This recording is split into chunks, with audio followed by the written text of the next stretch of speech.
Donald Trump, the president, who has downplayed the risks of the coronavirus, often mocked masks, held large rallies, and encouraged the country to get back to business like pre-COVID times, has now tested positive for the coronavirus, along with First Lady Melania Trump. Just 32 days to the U.S. presidential elections, the announcement has left the country's politics and government in a state of frenzy. A lot of questions need to be answered, like what's next? Who will be in charge if the president gets really sick? What is the precedent?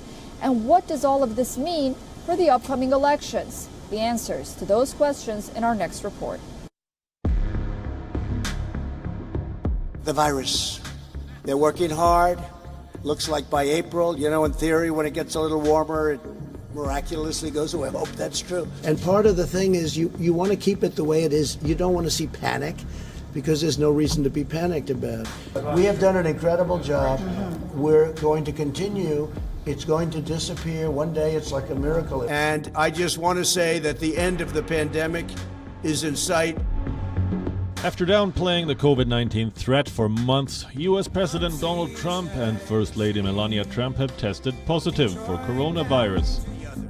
Trump broke the news on Twitter. He said, "Tonight, First Lady of the United States and I tested positive for COVID-19. We will begin our quarantine and recovery process immediately. We will get through this together." Donald Trump's physician at the White House posted an update informing that the American president and the First Lady are doing well at this time. Dr. Conley further wrote that he expects the president to be able to continue carrying out his duties without disruption while recovering. Donald Trump and Melania Trump contracted the virus after top advisor Hope Hicks tested positive. Hicks traveled regularly with President Trump on Air Force One, along with other senior aides. The most recent trips were to Ohio and Minnesota, when Hicks accompanied Trump for the presidential debate and a campaign event.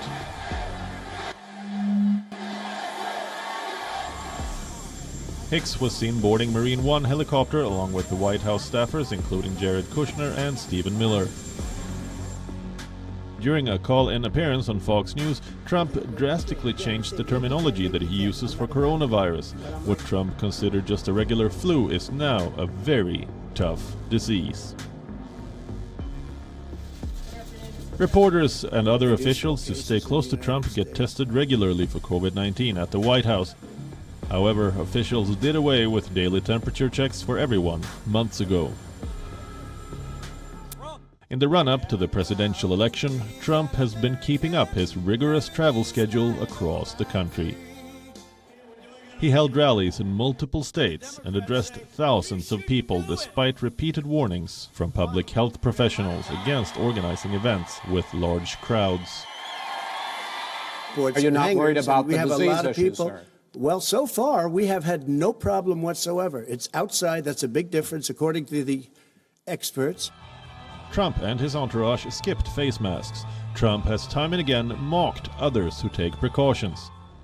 What happened when you were in France continues to be a story. You're going to have to take that off, Liz. You can take it off. Your health. How many feet are you away? When needed, I wear masks. Okay, let me ask. I don't wear masks like him. Every time you see him, he's got a mask. He could be speaking 200 feet away from it. He shows up with the biggest mask I've ever seen. In a major turn of events, President Trump, who has been downplaying the COVID-19 threat since the beginning of the pandemic, has tested positive himself. A recent study has found that Trump has been the largest driver of misinformation, conspiracy theories, and falsehoods related to the COVID-19 pandemic.